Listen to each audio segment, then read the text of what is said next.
Hi friends, welcome to 5 Minutes Tech YouTube channel. Here is Vivo V29 Pro smartphone. In this video, you will learn how to change home screen layout in your phone Vivo V29 Pro. First of all, in your phone, go to settings. Then go to lock screen and wallpaper and click on home settings, and here select home screen layout.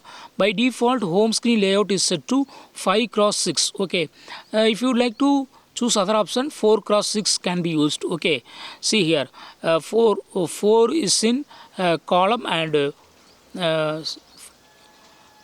4 columns and 5 rows. Okay, that is called 4x6 means 4 columns and 6 rows. Okay, 6 rows can be used. See here you can see it clearly. Okay, 1 2 3 4 4 columns. Okay, then 6 rows, 1 2 3 4 5 6. Okay, if you keep in 5x6 means 5 column, 1 2 3 4 5 and 6 rows, 1 2 3 4 5 6. Okay, so in this way you can easily change home screen layout. Okay, whether to keep in 4x6 or 5x6. Okay, that's all friends.